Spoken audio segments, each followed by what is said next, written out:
Not every uncomfortable season means something is wrong. Welcome to Life, Business, and Everything in Between, the podcast for small business owners, creatives, and entrepreneurs navigating the space between big dreams and everyday chaos. I am Leslie Shields, a longtime entrepreneur married to another crazy entrepreneur and raising a tiny human in the middle of it all. This show brings you real conversations, honest insights, and practical encouragement to help you keep going. Whether you're building a brand, pivoting through change, or just trying to lead yourself, well, you're in the right place. Let's get into it. Hey guys, welcome back to Life, Business, and Everything in Between.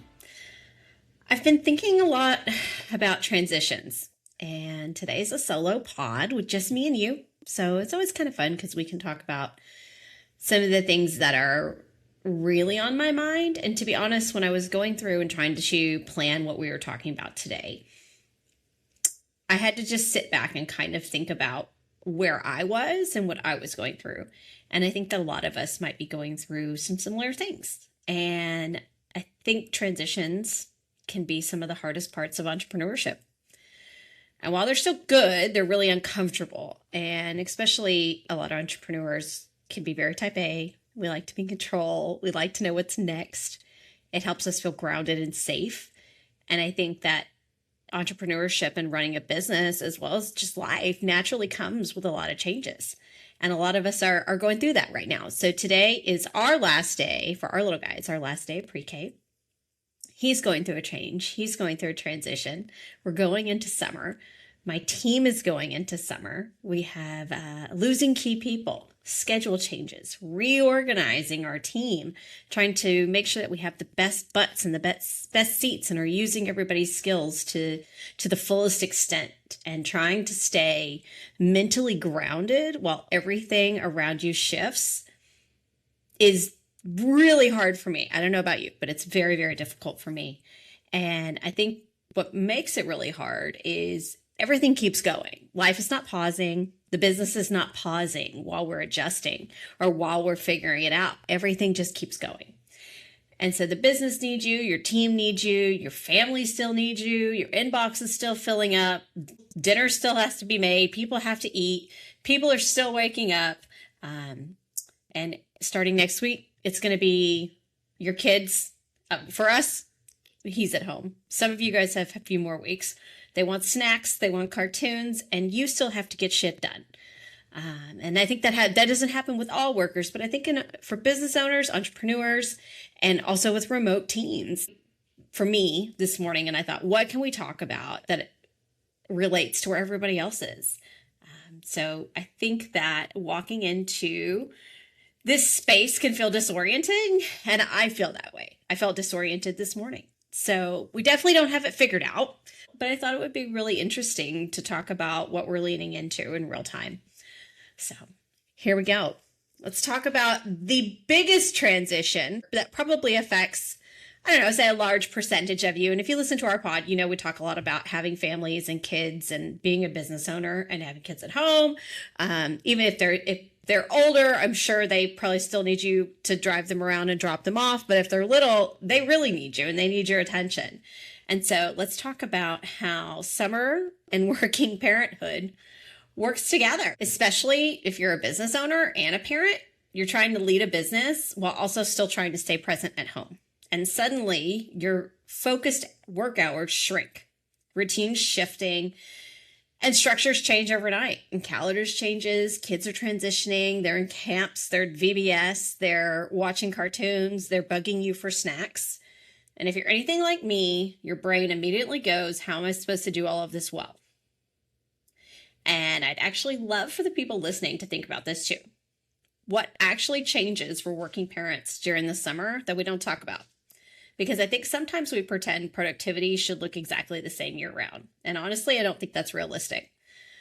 I think if you have an office and your team comes in, it's probably a lot less transition than if you have a remote team.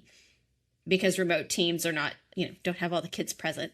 Well, remote teams have kids present at home, where if your team is coming into the office, it's probably not as affects their schedule or their work style as much. But to be realistic, that especially with my team, we've got, everybody's got kids at home. Some of them are older and don't need as much, but the other ones are smaller and do. And so what does that look like when you're, as a business owner, trying to manage productivity, trying to judge productivity, stay productive, but yet also be aware and work with what's happening around you. Another business owner mom said something to me recently that stayed with me. And I've thought this before too, but it was so interesting to hear somebody else say it. Because I think when I've thought it, I thought maybe I was giving myself kind of just like an excuse. And she said that when your focused hours shrink, your productivity can actually have more output. And I have always thought that, oh my God, I may work 5 hours a day in between pickup and drop off one day, but the amount of shit I get done in those 5 hours is intense. And sometimes I'm like exhausted afterwards, like my energy's kind of drained because so much went out. And I think that there's a lot of truth to that. So if you have, 5 hours to get as much done as possible, can you be more productive than if you had a full 8-hour workday? Less fluff, less wasted time, possibly. So I think it's something interesting to think about. And I think moms especially can be incredibly efficient. And we've seen that with our team. And why we've continued to hire the way we have is we've even had part-time workers who are insanely productive in the hours that they have. So you prioritize differently, you stop overthinking certain things, and you get really clear on what actually matters. I think sometimes we judge ourselves against a version of life that doesn't exist. A version with different responsibilities, different capacity, different rhythms, different seasons. And then you guys have heard me talk a lot about seasons, and I really try to lead into that because it allows me to not be so hard on myself and to be more present in the season of life I'm currently experiencing. And know that just because I'm in a season of life that looks different than maybe it did a few years ago doesn't mean my business is less productive. One of the other transitions, things we're working through right now is some team transitions. And for different reasons, but it has caused us to take a really deep look at who is where, what roles everyone is playing. Is everyone in a position that allows them to lean into their strengths, which is creating a kind of unplanned but necessary reorganization. And I think uncovering the bucket can only get so full, right? The plate can only have so much food on it before stuff starts falling off. And I think a lot of times we can feel really healthy about our team, but we're all just one shift away from things maybe not falling apart, but revealing some holes. And we're able to go in and do some reorganization and reworking of systems and responsibilities that allow us to be healthier. It can still be really uncomfortable because, again, like we said, the business doesn't pause. Just because we're trying to figure it out doesn't mean that quotes don't still have to be run and clients don't have to be helped. All of that is happening in real time. And it can be a lot, not just as a business owner, but I think for your team, and acknowledging that and being present in that with them, I think goes a long way. A question that I keep asking myself is, how do you lead through uncertainty when you're feeling uncertainty yourself? How do you take others with you? How do you prop up your team, support your team when you get it? Like you also are realizing that there's some big shifts happening and maybe not feeling as grounded. I think leaders can often absorb a lot quietly, especially in small businesses where your team is such a big part of your daily life. And when things shift, whether someone leaves, responsibilities change, or you realize that the structure you were working in before isn't the structure you need now, it affects more than operations. It can really shake a sense of stability for both you and the people on your team. I don't think people talk about it enough. I noticed during seasons like this, my brain immediately wants certainty. Type A, A lot of business owners are type A, and I think when things are not sure, it makes us uncomfortable. We want a clear answer, a perfect plan, a guarantee that everything's going to work out exactly how we want it to. And entrepreneurship really humbles you there because there isn't a roadmap. There isn't a perfect roadmap. I mean, even if you do have a roadmap, it doesn't always work out the way you want it to. And sometimes you just have to move through these seasons one decision at a time. And honestly, we're trying a few different things right now. We're reevaluating systems, looking at some roles differently, trying to simplify where we can, trying to communicate clearly, and be honest about where we're at. Trying to not emotionally overreact in moments of uncertainty. And I think that that's really important too. Not every uncomfortable season means something is wrong. Let's say that again. Not every uncomfortable season means something is wrong. It just means that it's changing. Let's take a moment to thank the sponsor of this episode, the Shields Agency. At the Shields Agency, we help small business owners navigate health insurance and employee benefits. Whether you're building a strategy for your team or refining what you already have in place, our focus is making it simple, clear, and aligned with both your business and your life. All right, let's get back to life, business, and everything in between. Mental health and grounding. One thing I know about myself is when my routines completely disappear, I start to feel untethered. I can be reactive. I can be snippy because I don't feel safe and I don't know what's coming and I don't know where I'm at. Not dramatic, not internally off. I'm more anxious. I'm more overwhelmed. And so what, I'm 42. I've learned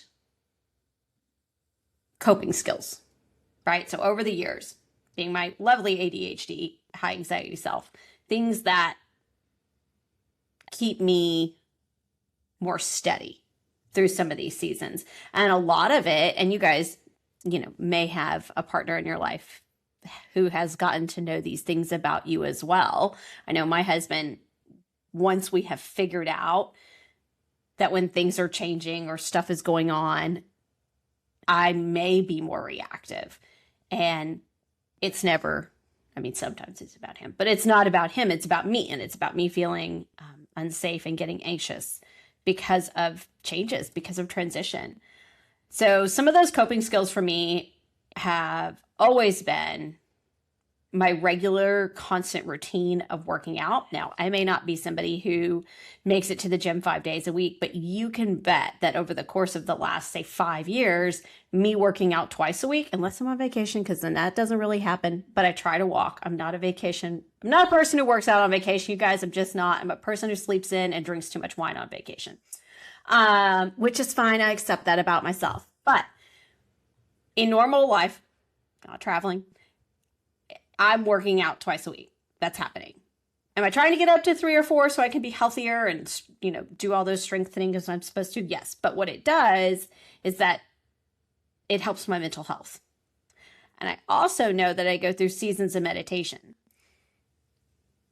When things start to get more, when things start to be heavier, I try to remind myself to go back. Get up earlier, take 15 minutes. Get up earlier, drink coffee by myself. Take that time to get grounded. And for me, it's at the beginning of my day. It helps change my mindset and the way I respond to things. So movement keeps me grounded. Quiet keeps me grounded, which if you have young children, you know that is not happening very often. But if you get up early, you can kind of carve that out.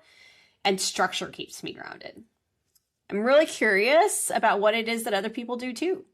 Like, what are the things that you do to help stay connected in your life when things start shifting?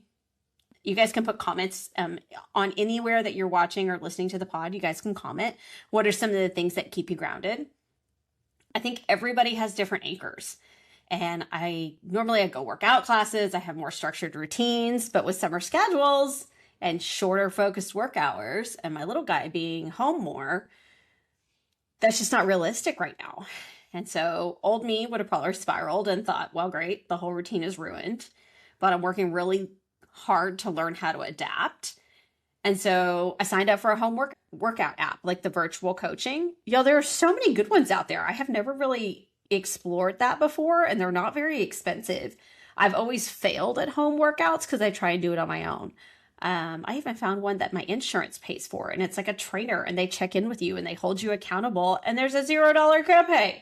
So I'm going to try. I have my first call with them next week. I will report back and let you guys know how it goes, but so much easier than trying to figure that out on my own.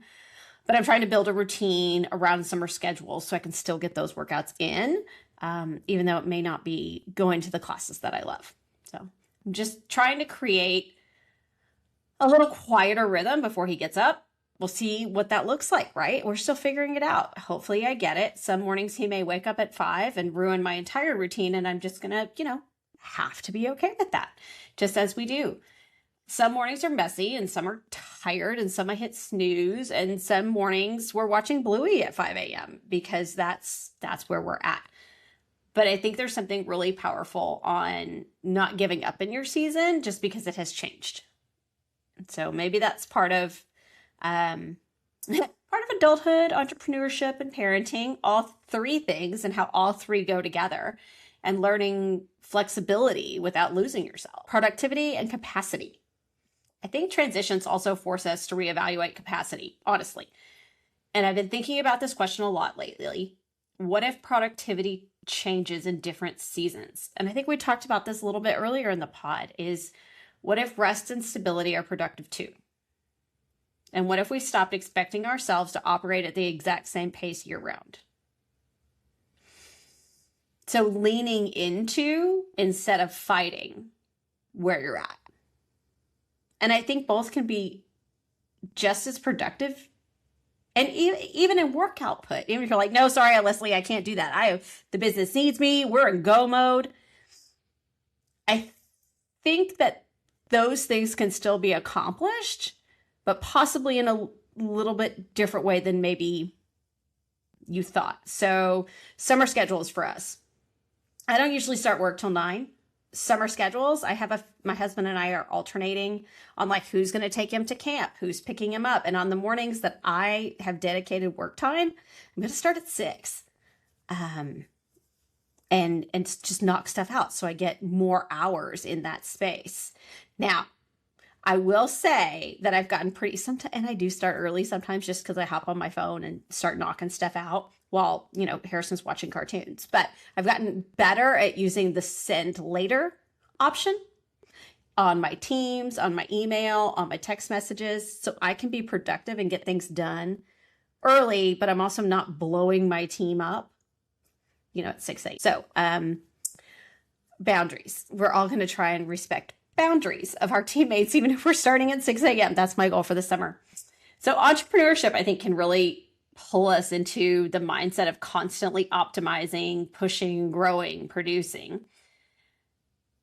And I think we go through seasons where we crave sustainability more than intensity. And I know that can be hard because right now I'm moving back kind of into a sales capacity within my team. And I haven't really been there in a while because I've been leaning into the visionary, the owner, a role within the company that looks different and one that I've really enjoyed. But you know what?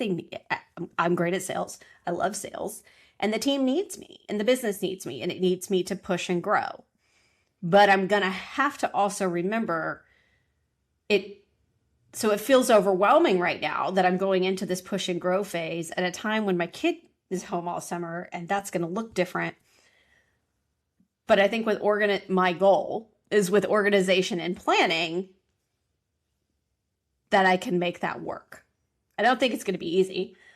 One of the things too, when you're balancing all this, and we talk about it a lot, boundaries, being more intentional, saying no more often, and create rhythms that are actually supporting your real life instead of constantly fighting against it.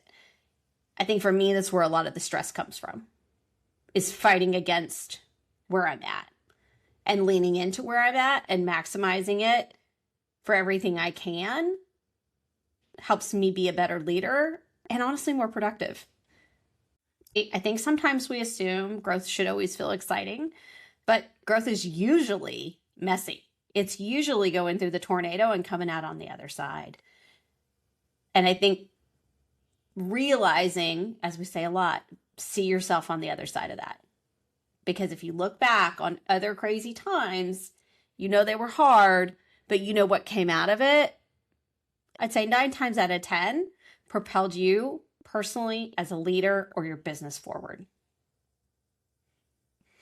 As a reminder, if this episode is resonating with you, or you know somebody navigating a transition in season right now, share this episode with them. Another entrepreneur, a working parent, friend going through change. Because I think sometimes people don't need somebody pretending to have it all figured out. Sometimes they just need honesty. I definitely don't have this season mastered. We're figuring out a lot of this in real time, personally, professionally, as parents, leaders. But maybe that's the point. Also, kind of the point of the podcast. Get vulnerable, get real. This isn't pretty. It's not Instagram sexy. It's messy. Maybe transitions aren't something we try to conquer perfectly. They're just seasons that ask us to stay connected to ourselves while everything around us is changing. Different rhythms, expectations, capacity, and maybe just learning how to adjust without losing your shit, without yourself, is the real work. This podcast is kind of in a transition season too. We've been at this for almost a year. We started recording pods probably August, September of last year. Feels wild. And we just kind of put it out there to see what happens, see if people wanted to listen, see if I like doing it, see if guests wanted to be on there. And we feel like we've really picked up some momentum. And so we are officially launching a life, business, and everything in between YouTube channel and socials. So we're really going for it. Lots exciting, slightly terrifying, but that feels on brand for this episode. So watch for it. Soon to come. YouTube and socials for life, business, and everything in between. We really appreciate all you guys who have been sharing, who have been guests, who have been supporting us, and showing up for the conversations. Thank you for tuning in to Life, Business, and Everything in Between. If today's episode gave you something to think about or made you feel less alone in the hustle, we'd love it if you follow the show and share it with a friend. Real stories, real talk, and just enough chaos to keep it interesting. We'll see you next time.